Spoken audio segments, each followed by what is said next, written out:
dami nga po nating mga produkto. At mas maganda nga po kung ang mga ito ay ating tatangkilikin. Ang dami po nating natutulungan kung tinatangkilik po natin ang sariling atin. Okay, Bible story naman. Sige po, Kuya Eric! Sige, kahapon ay natunghayan natin ang tungkol sa pakiusap ni Isaac sa kanyang anak na si Esau. Hiniling po ni Isaac na manghuli po si Esau ng isang usa upang gawing masarap na pagkain para sa kanya. Nakiusap po si Isaac kay Esau upang siya ay mabasbasan bago po siya mamatay. Pero narinig po ni Rebecca ang kahilingan ni Isaac kay Esau kaya't sinabi niya po iyon kay Jacob. At inutusan po ni Rebecca si Jacob na kumuha ng 2 anak ng kambing upang maging pagkain ni Isaac. Oh, yun nga ang ginawa ni Rebecca. Kaya ang nabasbasan ay si Jacob sa halip na si Esau. Pero, alam niyo ba ang ginawa ni Rebecca? Ano po yun, Kuya Eric? Eto, makinig kayong mabuti ha. Basahin natin sa Aklat ng Henesis sa 27, 15 hanggang 29. At kinuha ni Rebecca ang mainam na damit ni Esau, na kanyang anak na panganay, na nasa kanya sa bahay. At isinuot kay Jacob na kanyang bunsong anak.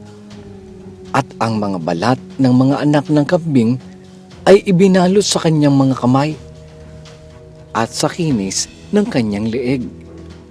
At kanyang ibinigay ang pagkaing masarap at ang tinapay na kanyang inihanda sa kamay ni Jacob na kanyang anak. At siya'y lumapit sa kanyang ama at nagsabi, "Ama ko, narito ako. Sino ka?" "Anak ko, ako'y si Esau na iyong panganay. Ginawa ko ang ayon sa sinabi mo sa akin. Bumangon ka. Ipinamamanhik ko sa iyo. Maupo ka at kumain ka ng aking usa upang basbasan ako ng iyong kaluluwa. Ano't kay dali mong nakasumpong, anak ko. Sapagkat binigyan ako ng mabuting kapalaran ng Panginoon mong Diyos. Lumapit ka rito.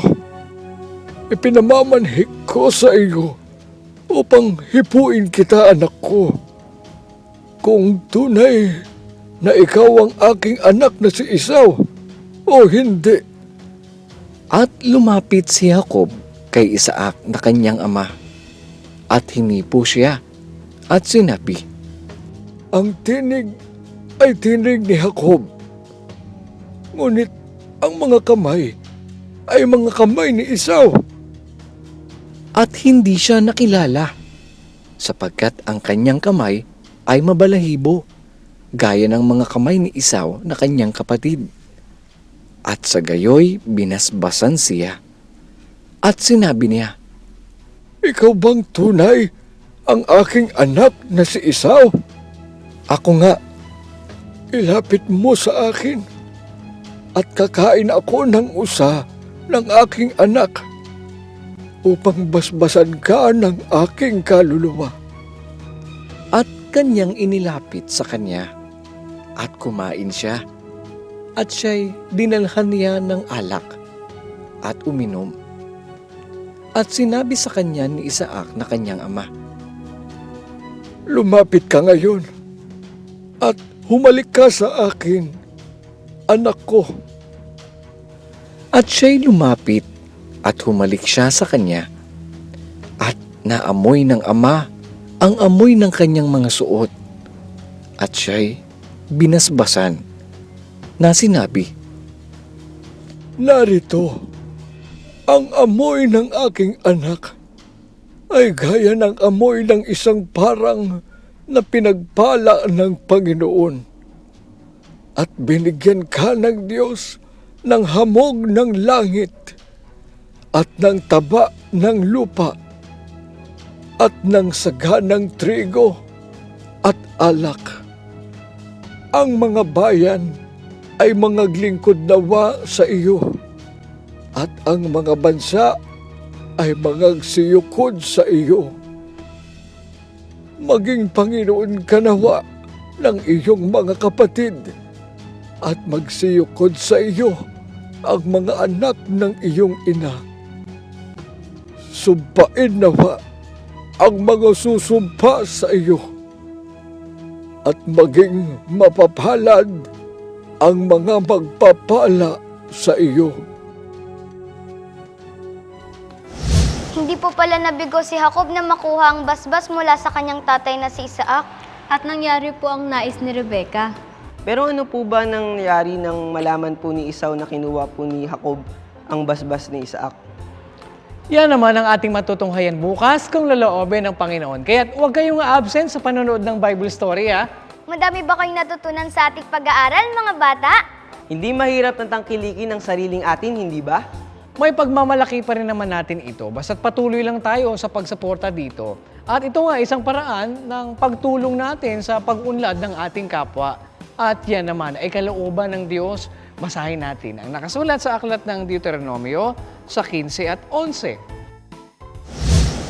Sapagkat hindi mawawalan ng dukha sa lupain kailanman, kaya't aking iniutos sa iyo na aking sinasabi, bubukhin mo nga ang iyong kamay sa iyong kapatid sa nagkakailangan sa iyo at sa dukha mo sa iyong lupain.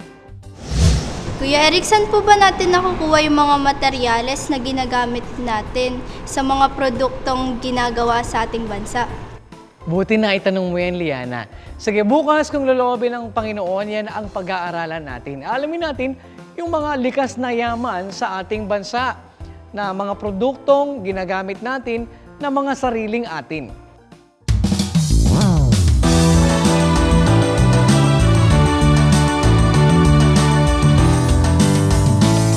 Bawat bansa at lahi ay mayroong sariling Wikang namumatawi sa bawat labi.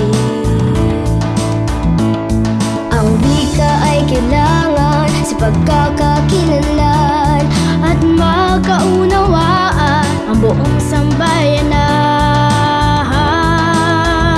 kay palatin ng bayan sa iyo'y nasumbungan. Pilipino, wikang kinagisnan, huwag limutin ang kabayanihan, isang lahi at isang bayan, wika natin pahalagahan. Sa isang wika may pagkakaisa, huwag nang ikahiya pa, ibandila sa madla. Kay palad kababayan ng ating pinagmulan. Pilipino, wikang kinagisnan, huwag limutin ang kabayanihan, isang lahi at isang bayan, wika natin pahalagahan. Ang ating wikang pambansa, biyaya sa atin ng Amang lumikha. Pilipino, wikang kinagisnan, huwag limutin ang kabayanihan, isang lahi at isang bayan, wika natin pahalagahan. At sikapin natin na mabatid aral ng Diyos sa matuwid, aral ng Diyos sa matuwid.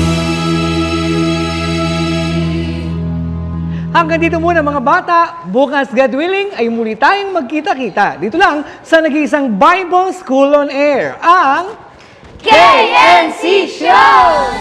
KNC Show, noticias while we grow. Sa tulong ng ating Diyos Ama, isipan ay magliliwanag. KNC Show,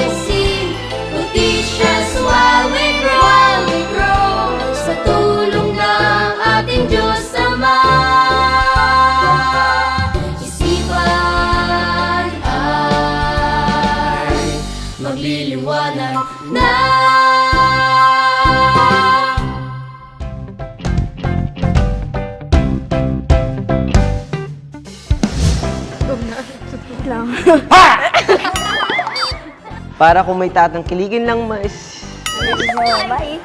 yung sariling atin namin. Pero, yung sariling amin na ang bibili namin.